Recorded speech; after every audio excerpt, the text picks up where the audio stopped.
Welcome to A Conversation with History. I'm Harry Kreisler of the Institute of International Studies. Our guest today is Seyla Benhabib, who is the Eugene Meyer Professor of Political Science and Philosophy at Yale University and Director of the program in Ethics, Politics, and Economics. She is the author of numerous books, including Critique, Norm, and Utopia, Situating the Self, The Reluctant Modernism of Hannah Arendt, and The Claims of Culture. She is the 2004 Tanner Lecturer at UC Berkeley. Seyla, welcome to Berkeley. Thank you. Where were you born and raised? I was born in Istanbul, Turkey, and I came to the United States in 1970, but basically I was raised in Istanbul. I went to school there, the English High School for Girls for secondary school, junior high basically, and the American College for Girls for senior high. Mm-hmm. And how and when did your family come to Turkey?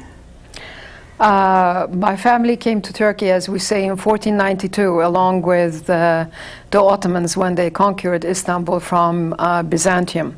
And my ancestors are Sephardic Jews who fled Spain, in 1492, when the Inquisition was forcing Jews basically either to convert or, decimating them or forcing them to go underground. And at the time, the Ottoman Empire had a policy of giving refuge to the Jewish community escaping from Spain.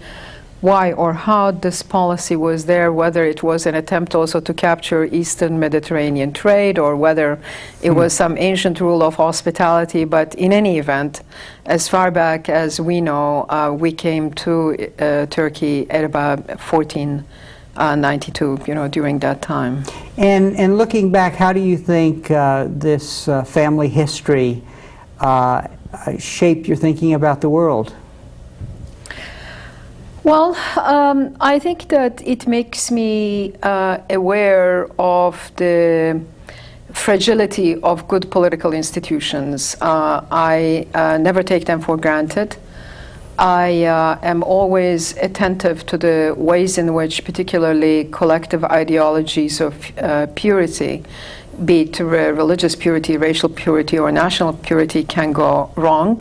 I mean, 1492 is also the period that is referred to, for example, in Spanish history as the Second Reconquista, or the reconquering of Spain from the Muslims, and it is the consolidation of, Catholic, the Catholic Kingdom of Spain and authority, and at the same time, its consequence was the decimation of first the Jewish minority, and also to a lesser extent the triumph over the Muslim community. So this makes me very distrustful of basically collectivist ideologies of any kind. It makes me very attentive to what I would like to call practices of good governance and state building, and makes me realize how fragile and unpredictable sometimes, the course of history is. So it may be not an accident that in the last decade, I have been writing more and more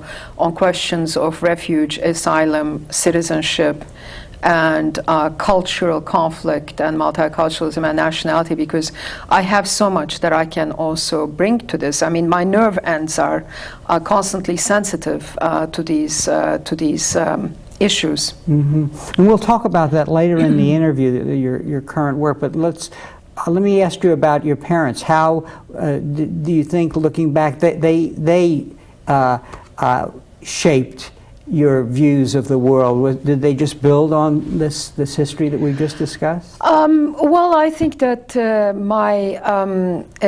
family background is in some ways quite typical. I think for diasporic Jewish communities, I have grandfather who was a rabbi, but my father could not even complete his studies as the Second World War broke out. My parents were married in 1939. My father was for a brief period inducted into the Turkish army, and then it turned out that Turkey stayed out of the war and declared neutrality. And my father subsequently became a businessman. And my mother's history is that she was educated actually in a French elementary school, and then she went to an Italian high school. So we grew up, with a background of multiple European languages at home.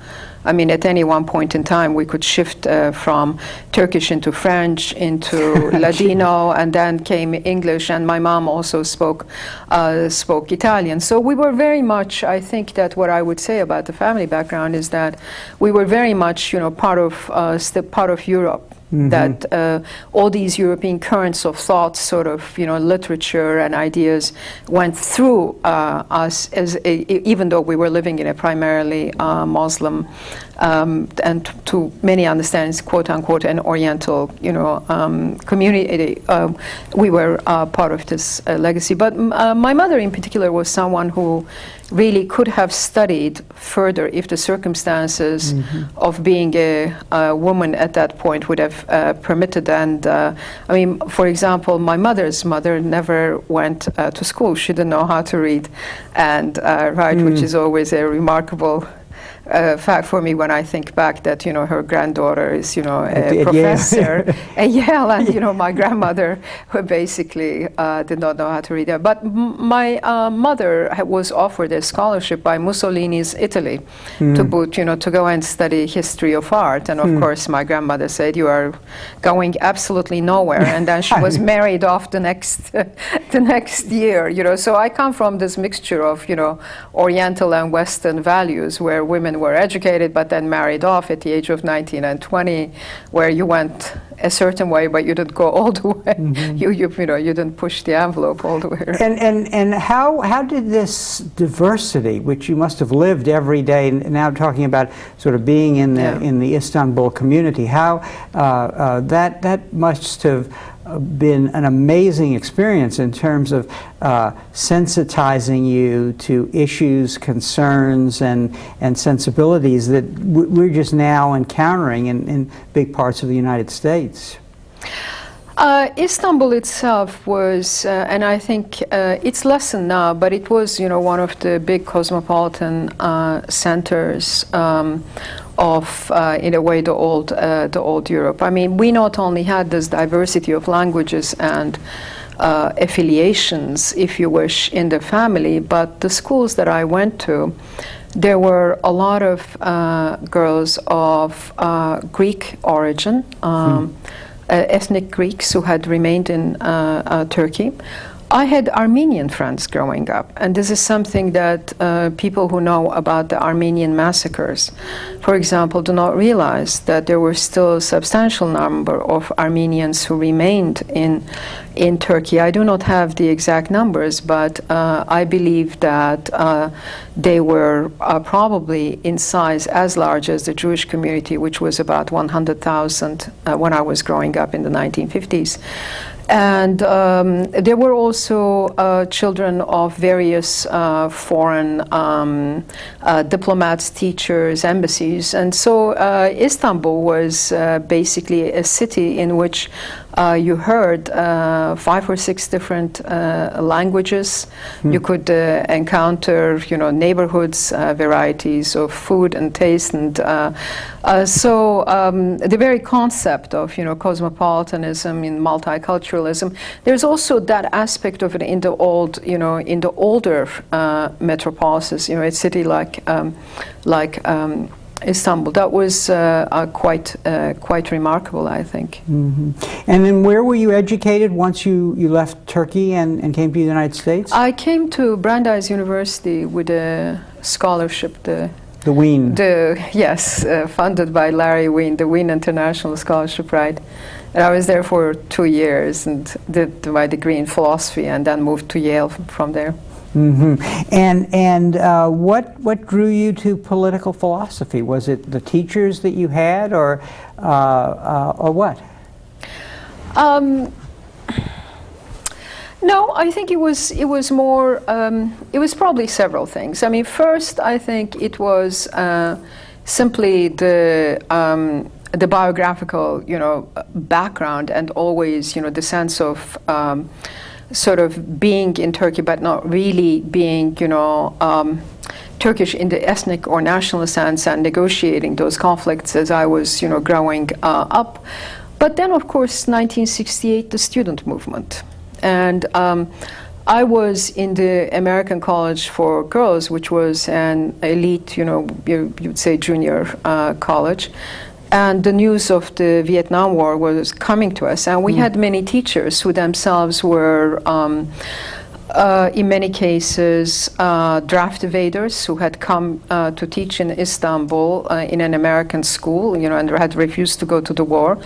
So the news of the Vietnam War was basically what we talked about during our lunch hours. And I remember seeing those pictures of babies with napalm, who had been exposed to napalm bombing, and etc.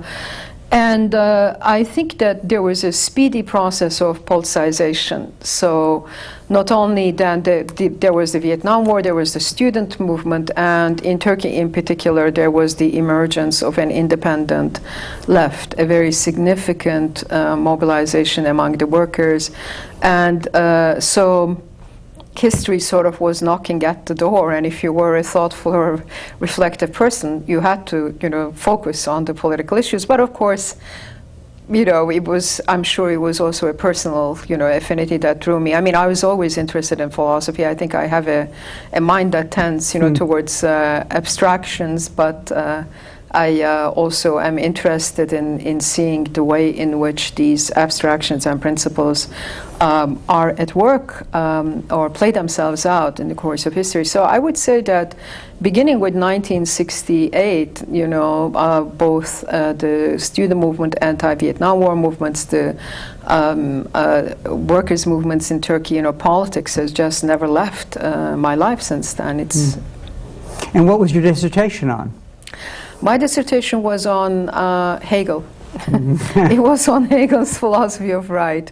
It was on his philosophy of the state, and it was called Natural Right and Hegel, an essay on modern political philosophy. So it seems in many ways I was asking the same questions, and I think I have been asking the same questions. I think most people who do philosophy, I really believe this, have a certain central question, an existential question that accompanies them most of their lives. And you write different works, you write different books, but I believe that you're basically asking the same question. And for me, the issue starting, already in that work was how to reconcile universalistic principles of human rights, autonomy, and freedom with our concrete particular identities as members of certain concrete human communities divided by language, by ethnicity, by religion. And so I went to Hegel's philosophy of right because Hegel is really one of the first systematic thinkers in modernity who says, look, we have three principles in the state. There is morality, there is legality, and then there is ethical life. Morality is what we all should have in common as moral, rational beings. Legality is the system of rights under which we live. And ethical life is basically the structure of a family, the market, civil society, and the concrete state to which we belong. So that's what I focused on, and it seems to be for the last 30 years I have been circling around this question in one way or another, and giving it different answers. But the question seems to me to have remained. And in a second, we'll talk about where you are now, what the current iterations are, to use your word. But before we do that, could you help our audience understand what a political philosopher does. At one level, it's a silly question, but also I think it may be a way to then talk about your current work, actually. Yeah. What does a political philosopher do? Yeah. I think to be a political philosopher, it's more a vocation than a career. I mean, we can be in universities, and in some contexts one can be a journalist, one can be a human rights activist, but basically it is, I would say that it is a vocation for thinking about the political. Not just politics, the day-to-day politics, but about the phenomenon of the political, that all known human communities of any degree of complexity organize themselves according to certain principles of justice, equality, reciprocity, and authority. I mean, these are anthropological universals. You can go to ancient Indian communities, to Aboriginal communities. There will be a system of power and a system of legitimation according to which goods are distributed, offices are distributed, and rewards are arranged. So in that sense, the political, understood as this domain, is fundamentally constitutive of our lives as humans. And that's why, for example, Aristotle defined the human animal as the zoon legen echon, that is to say, the animal who is capable of reasoned speech.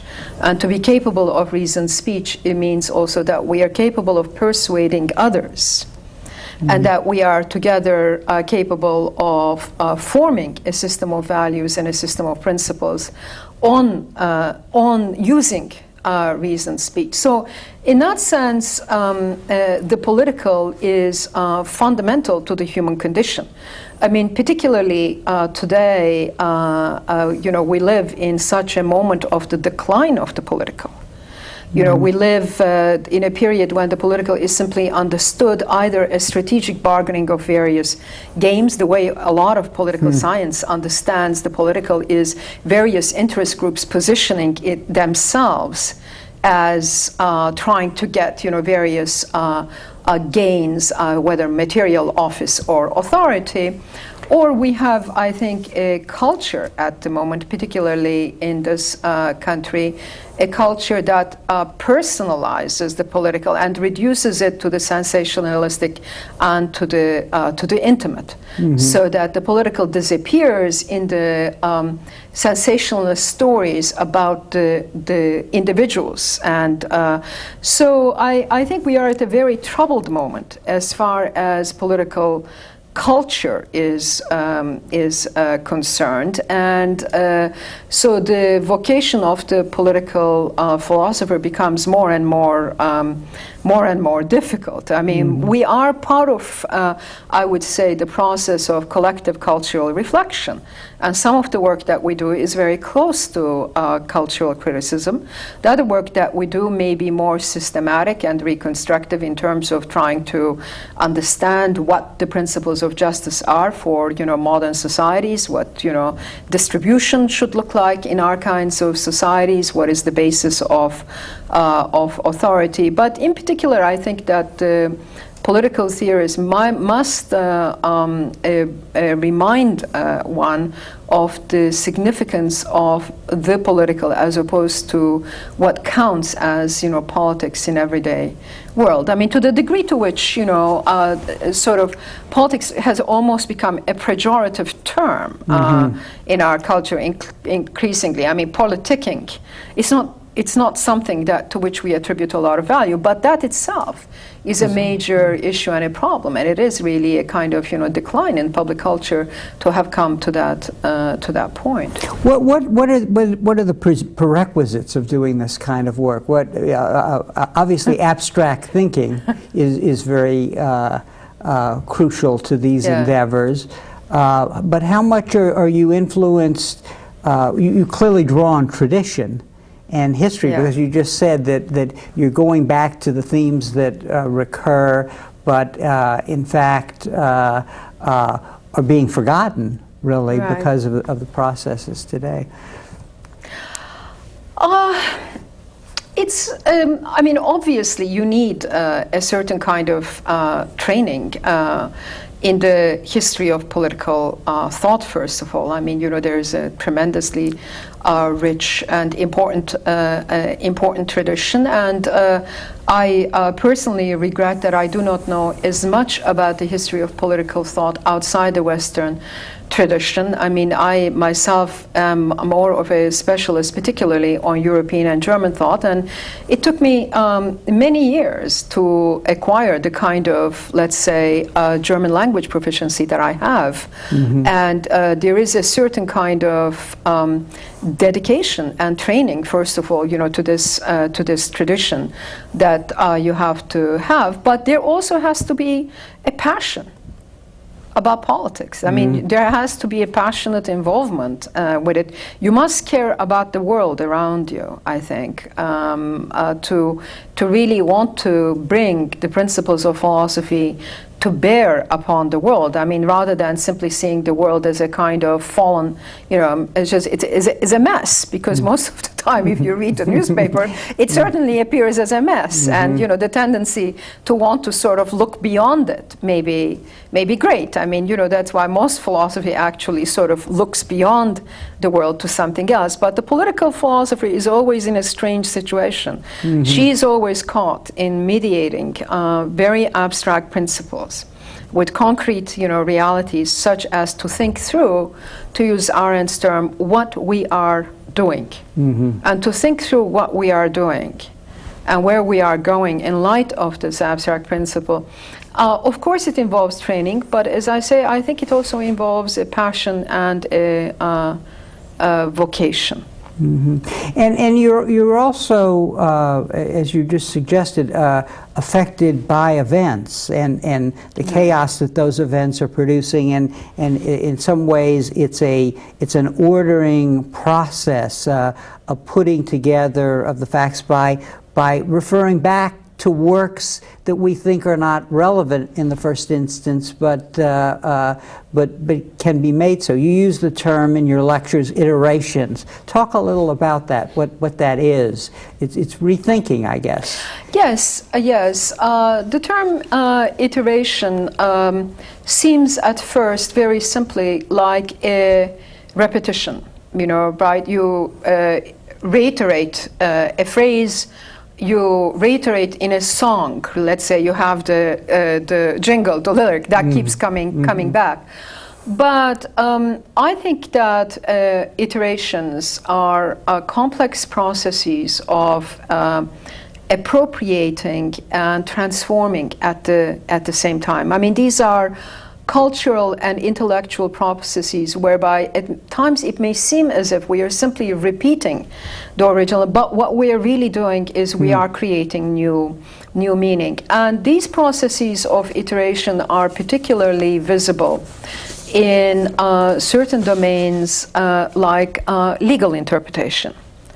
And this is interesting because in any liberal democracy with a constitutional tradition, we live through the reinterpretation, reappropriation, and the reiteration of the past. In other words, what makes a tradition, a body of doctrine, a body of law, alive for us in the present is our capacity to appropriate this body of law, and yet at the same time to think it through in the present. Mm-hmm. So these are processes of creative rearticulation through which really traditions continue themselves, legal doctrine maintains itself, and I would even say that this capacity for iteration, and I refer to this in some other works as the narrative constitution of identities. I mean, I think that this capacity for narrativity is fundamental to the human condition. I mean, a very, maybe another way to put it would be that we are storytelling animals. And when we are no longer capable of telling stories about ourselves, about our traditions, about our lives together, something terrible dries up in the culture. I think that the culture ceases to be a live legacy for it, when we can no longer, tell the news story, when we can no longer reiterate it and, reappropriate it. So I'm interested in understanding those moments of appropriation and the emergence of the new, how when it seems as if we're really just continuing the old, but continuing the old is always reinterpreting it from the standpoint of where we're at today. Mm-hmm. Do women have a unique contribution to contribute to this dialogue? I know that in contemporary political science, some of the great thinkers have been women. I mean, you've worked on Hannah Arendt, and we'll talk about her in a minute. Mm-hmm. But Judith Sklar, Hannah Pitkin here sure. At Berkeley, and so on. So, comment on that, because there are. Is there an interface here between being a woman and doing theory well, or was it merely that theory was a place that women were allowed to occupy before the walls of discrimination came down? That's really a complex and fascinating question. I mean, I do think it is remarkable that among all theoretical fields, I mean, there aren't that many women in theoretical physics or mm-hmm. maybe theoretical mathematics, that political philosophy has produced such significant names in the past century, and hopefully also into our century. Now, some of the individuals whom you named, like Hannah Arendt, Judith Sklar, who was my senior colleague and whom I had the pleasure to meet at Harvard, and I worked with her for several years. And you taught at Harvard, we should Yes, mention. I did, right. And Hannah Pitkin, whom I do not know personally, but whose work I greatly admire and respect. Some of them have reflected upon the particular juncture in their own work and political philosophy. I think that there is a certain maybe puzzle that women bring to the world of politics, which has always seemed so much an exclusively male world, and even today, in very simple numbers, when you look at the level of representation in the House of Representatives, in our Congress, or in most parliaments all over the world, there is no parity anywhere, and the number of women in the political sphere, usually it's somewhere between 10 to 25 to 30% in the most successful social democratic legislatures, for example, in Sweden and Denmark and so on, you will find higher numbers of women participating. So it has seemed, I think, for a very long time, that the political has been an exclusively male domain. And as Arendt puts it, the political seems to be concerned with honor, recognition in the public sphere, competition, which are very different than the virtues of the private sphere, to which women have been historically assigned, which is more about continuing life, nurturing the young, attentiveness to everydayness. The virtue of the public sphere may be honor, but the virtue of the private sphere is care and concern, Mm-hmm. So it could be that because of this understanding of the political as also an exclusively male domain, that women who have been outsided, who have been marginals, have reflected upon this and have reflected upon this, critically. It's almost as if, if you are excluded from something, sometimes you can have an almost better and more creative critical perspective on it.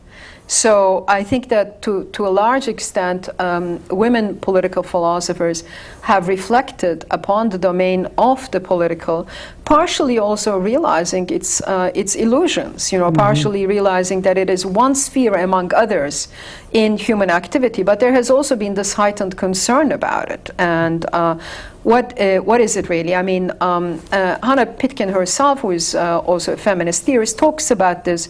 But if, for example, in Hannah Arendt's work, you have these categories of the public and the private very clearly articulated. And she always praises the public and the political, in many ways over the private. But on the other hand, only she could have written about the ways in which she has written about the private and the intimacy, and or about the principle of natality. That every child that is born introduces a new principle of freedom, and that there is no way to predict what any human being will bring. This is before cloning and programming probably. But natality, I mean, how does one introduce that into political thought? Inevitably, there are certain gender experiences there that are flowing into the theory. Your current work and the subject of your lectures focus on identifying the processes by which universal norms assume an authoritative position, though they're outside the boundaries of the nation state. That is a first rendering on my part of the complicated work. And interestingly, you relate this subject matter in a very important way to unsolved puzzles in the work of Arendt and Kant in your lectures. So as you grapple with these problems, and let's talk about those problems, it's very clear you turn to that tradition to find the iterations, or to help create the iteration. Talk a little about that, both why you got interested in these subjects of migration, humanitarian intervention, and so on, where there is a search for legitimating these new universal norms in a context that transcends the nation state. Right. Now, I think maybe the best way to talk about this maybe by going back to 1948 and the Universal Declaration of Human Rights. After the experience of 2 world wars, I think that the nations of this world entered a learning process where it was established that self-governing nations, whatever their differences, had to respect a minimum set of rights and universal norms. So the 1948 Declaration initiates what I call the rise of an international human rights regime. And since then, the number of international treaties and conventions, convention, let's say, on the elimination of all forms of discrimination against women, the Convention Against Cruel and Unjust Punishment, the Convention on the Rights of the Child, the International Covenant on Social and Economic Rights, the International Covenant on Civil and Political Rights. If you look at all of this, there are numbers and numbers of treaties and conventions that have been signed and ratified, not by all the nations of the world. I think we have about 190 to 195 recognized nation state or political entities. Not all of them have signed it. In some cases, the 2/3 do, and 1/3 does not. But there is a new moment in the evolution of the international community, where we are going beyond what would be simply called international law based on treaty rights. Okay, so for example, let's say the U.S. and Japan, the U.S. and China have a number of treaties and international obligations to one another that can range from trading to the hunting of tuna fish, etc. Those are international treaty obligations that nations can voluntarily undertake with one another, right? This has been the norm also of much of international law. But the kinds of human rights treaties and the kinds of norm conventions that I'm talking about initiate a new moment in that these are now almost a kind of, I will say very carefully, they are almost a quasi-constitutional structure for the international community at large, where what the nations are obliging themselves to are not, you know, how much tuna fish can be hunted, or how much Chinese exports can come in, and you know how they are regulated, but very fundamental norms, right? The Convention on the Elimination of Discrimination Against Women. I mean, think of the many countries that are signatories of these, where the internal practices of this country can hardly be assessed to have ceased discrimination against women. Now, what is this moment in human history when increasingly there is a juridification, a constitutionalization of a set of norms, and the fact that nation states acknowledge them? Now, for me, I'm describing this as the cosmopolitan moment, as the emergence of cosmopolitan norms.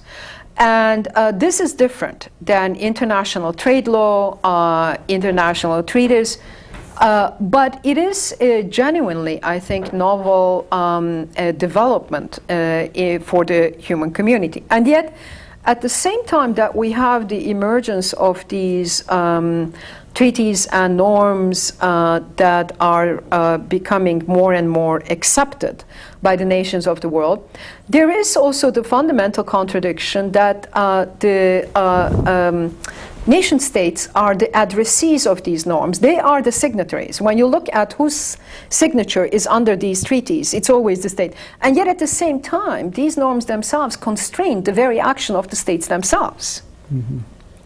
In other words, the states are both signatories, and yet at the same time they are constrained. They are constrained by these very norms. I mean, if Egypt signs the Convention on the Elimination of Discrimination Against Women, this has consequences. So Egypt is both the addressee of these norms, but it also has consequences for the way in which, let's say, the rights of women, divorce, property, etc., are dealt with in a country like Egypt. So, in my lectures, I try to reflect upon the rise of cosmopolitan norms and Republican self-determination. And for us in the United States, these issues became particularly relevant with the decision of the Bush Treaty to rescind the participation in the International Criminal Court.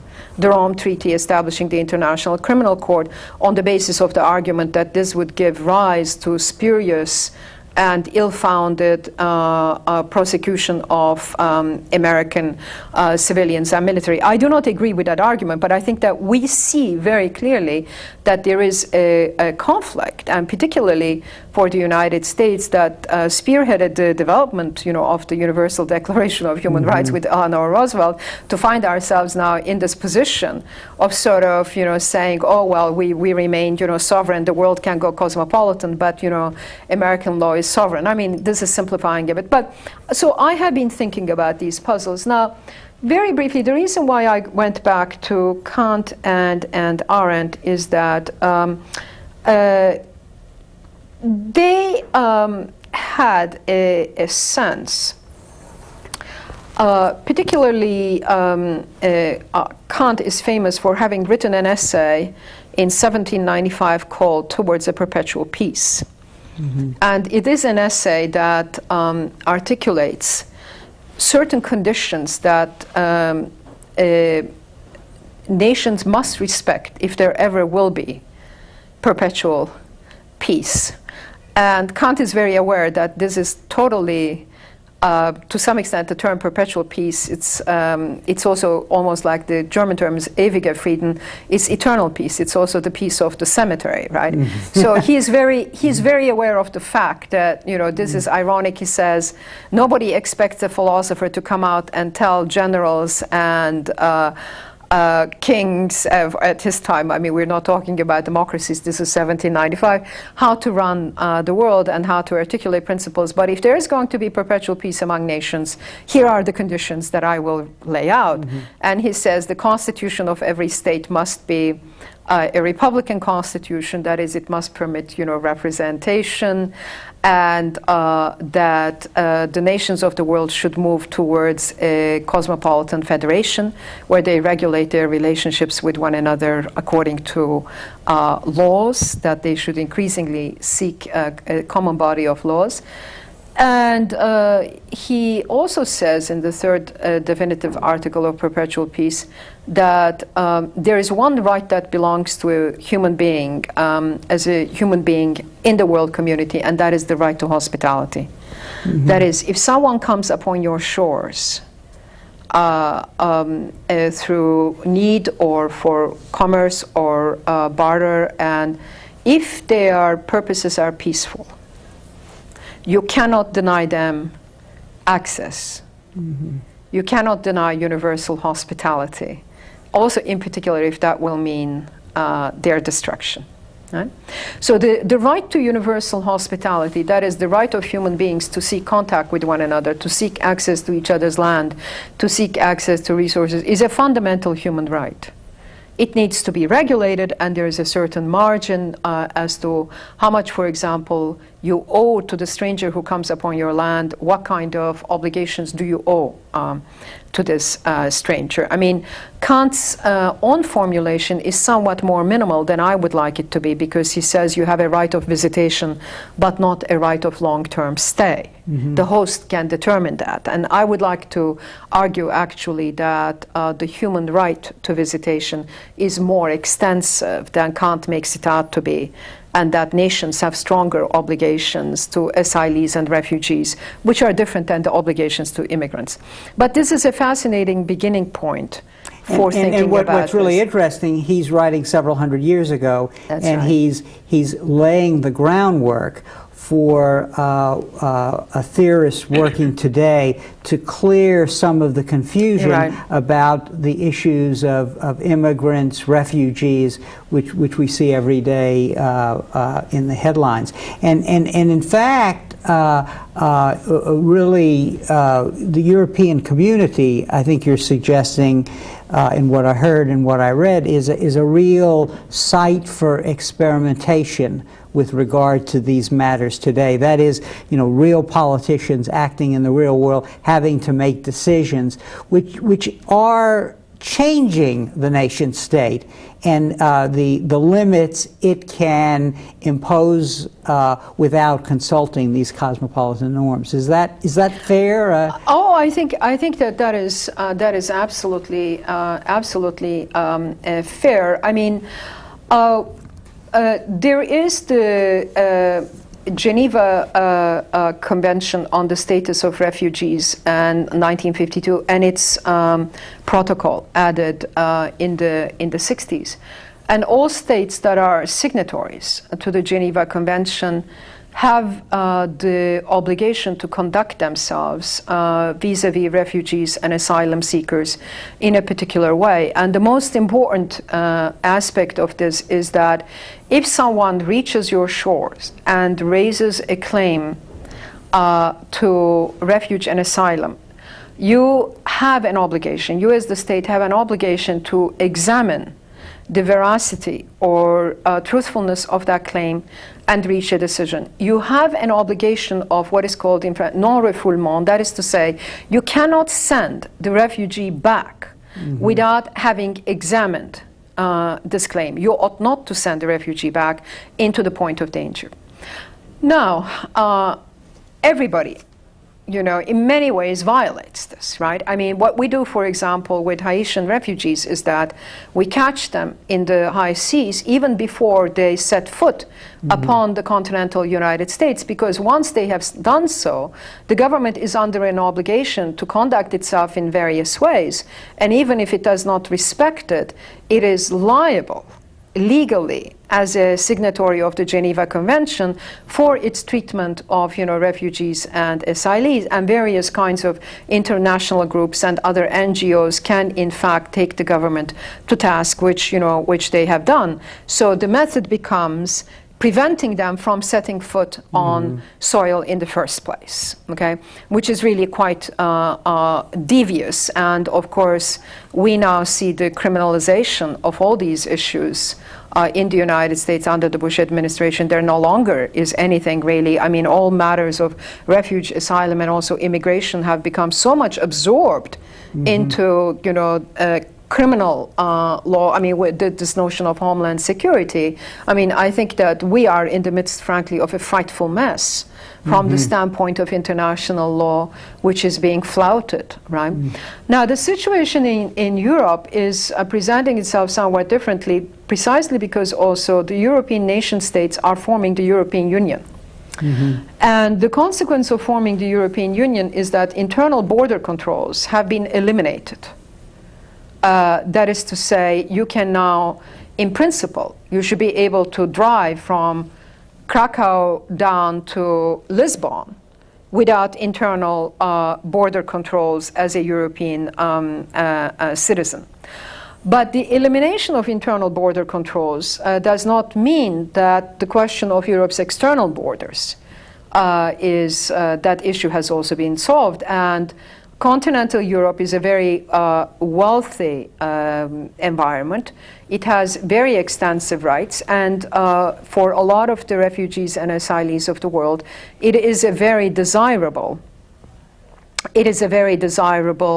focus. So you have had over the last number of years millions of people trying to enter also the boundaries of the European Union. So from Moroccans, Kurds, Africans to people also from even China, mainland China. There's always been some crisis about refugees and asylum seekers within Europe at the moment. But this has caught it in a difficult moment. Just as they are eliminating internal borders, they're in the situation of having to draw external borders.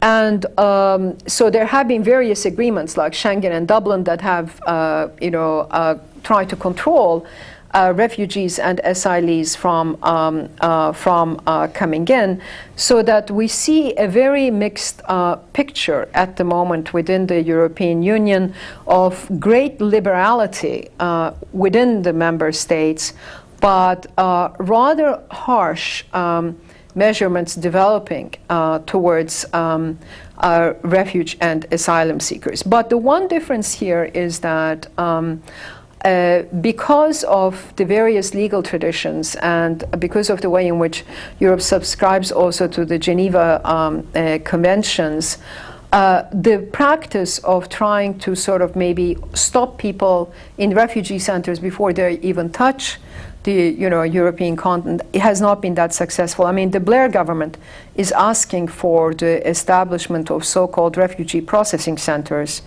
in countries where refugees are coming from, but the European Union has not accepted that because they realize it's a violation of the Geneva Convention. So the interesting problem for you, and it was a puzzle for Hannah Arendt too, but not in other words in the sense that she saw the need for the rights you talk about, but she saw also that in the past these rights had been guaranteed by the nation state, right, by the people coming together and talking about we the people, but in fact it was within a bounded area. And what the problem for our times is that globalization is creating movements of people, the need for humanitarian intervention and so on, where a base for cosmopolitan norms exists outside the boundary of the state. And so a lot of this that we see going on in the world that you're just discussing is, in a way, the iteration of the polity as it grapples with these problems. So that, and by focusing on this, you're able to move this discussion along beyond where Hannah Arendt could take it, in a way, because the times have moved on in a way. Is that fair? Oh, well, I hope it's also true. Yeah. I would like to think so. When I finished my book on Arendt in 1996, I was actually looking at the distinction between the public and the private and her concept of the public space. But by the time I finished the book, I was fascinated by her concept of statelessness and the right to have rights. This notion of the right to have rights, and what she meant by this is that the irony of developments in the 20th century had been that precisely at the point at which individuals did not seem to have a nation or a state to protect them, that precisely at that point at which, when the sheer fact of being a human being ought to have entitled one to certain rights and to certain protections, it seemed as if one had nothing. That to be stateless was basically to become a complete pariah, and that to be a stateless person was also to be rendered, in a way, rightless. But the whole notion of universal human rights is rights that accrue to us or belong to us in virtue of our humanity, not in virtue of our citizenship or membership. So she was understandably very pessimistic that the right to have rights would ever be guaranteed in an international system. And basically she thought that only the possibility of establishing a political entity to which one belonged would resolve this condition. And she was thinking, of course, of refugees from the Second World War, Jewish refugees and stateless peoples. And she said, although she was not a Zionist, let's admit the fact that it is only the establishment of the State of Israel that has, in effect, made these individuals into beings entitled to rights. So her work ended up, to me, with an aporia, that there was a problem and there was a solution which she was only half-hearted about, because she did not think that the nation state was the solution to everything. The nation state, let's say, was the solution to the Jews, but it created the Palestinian refugees. So one group was saved, but the other group, emerged, and she was very well aware of that. So I started thinking about this, and I decided there have been developments in the arena of international institutions, in the arena of various conventions, the Universal Declarations of Human Rights, Geneva Conventions, where we have gone beyond the point that Hannah Arendt has articulated. But what we have not been able to deal with remains the following problem. Border crossings are still a quasi-criminal activity unless accompanied by the right kinds of papers. And there's one voice in me that says, from a moral point of view, the only justifiable argument is really for a world without borders. I don't think that that's going to be viable, politically, and communities will need to govern themselves. There'll need to be some borders, but really we are again at a point when we have no way of dealing with the system of border crossing is in terms of quasi-criminal language. So on the one hand, in the global world, right, we have an unprecedented mobility of peoples. We are aware of the needs of refugees and asylees, and not to speak about the 30 million displaced persons as a result of civil wars within their own countries. And yet, the map that we navigate, literally, is the map of the nation state. And so we have no way, as a world community, of addressing this problem of border movement and trans-border justice except through the categories of the old nation state. So what I am doing, really, is I'm trying to problematize, I'm trying to raise this dilemma to people's consciousness, and to think it through. I mean, do I have any concrete and specific solutions to offer to this? I would say that we need to move towards decriminalization of border movements. I think that one has to have a much more universally anchored system of, refuge and asylum. And I would also plead for the extension of municipal or city rights for long-term residents. And I just don't think that it will be possible for us to envisage a world completely without borders, although we can ideally work closer and closer towards it, because there is the question still of democratic representation and accountability. And so we are caught in this puzzle of, as I say, sometimes I think people think this is harsh, but democracies require borders. They require boundaries in the sense that one needs to know who is representative to whom and who is accountable to whom. So it's very difficult to square the circle. I mean, I think it is possible to have an empire without borders. I don't think it's possible to have a democracy without borders. And so this creates the sort of the philosophical and moral dilemma that I have been trying to address in these lectures. Can you reconcile cosmopolitanism and democratic, self-governance? And interestingly enough, as a political philosopher, you have to do what the system works against, that you were saying earlier, namely, you have to go back and look at the great issues that the political philosophers have worked on through the years. What is a citizen? What is the power of the sovereign?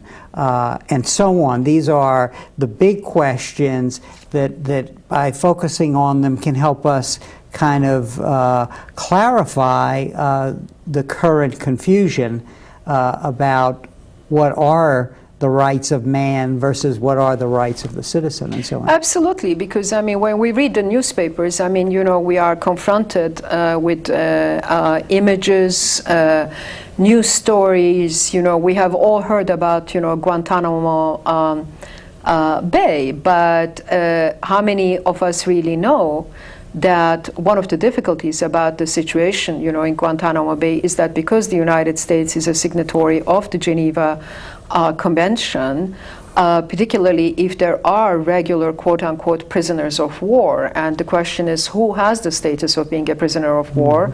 As Colin Powell pointed out before his voice was drowned out 6 months ago, we would be in violation of the 4th article of the Geneva Convention, which requires that prisoners of war be also permitted access to counsel. And so, the way this administration has dealt with it by saying that these are basically illegal non-combatants, that is, they do not represent a regular, enemy army, which we would have to recognize, in combat under the Geneva Convention. So, the ordinary citizen looks at something like this, looks at a news item and says, well, so, but what is at stake here? But in order to understand what is at stake, we have to go back to these categories. Let me just give you another aspect of this issue. I did not talk about Guantanamo in the lectures, but I could have. I was focusing on Europe. How many of us know that Guantanamo is basically a base that we have rented from Cuba for 99 years? But then the question is it part of the sovereign United States or is it not part of the sovereign United States? As we know, there is a recent now court decision, a federal district judge, that is challenging this notion that it is not part of the sovereign United States, because if it is part of the sovereign United States, they cannot hold the prisoners without access to counsel, without giving them the writ of habeas corpus, without letting them know for what reason, on what basis they're being held accountable. This is in many ways such a sort of legal and political quagmire, not to say scandal, but as ordinary citizens, to be able to think about this, we have to go back all the way and understand the principles on which we have to act as a nation. And And so in that sense, the history of political philosophy it's always there with us, whether we recall it or not. On that note, Professor Habib, Benhabib, I want to thank you very much for taking the time and being with us today on our program, and really for this fascinating discussion of the work of theory and the implications of globalization, really. Thank you. Thank you. And thank you very much for joining us for this conversation with history.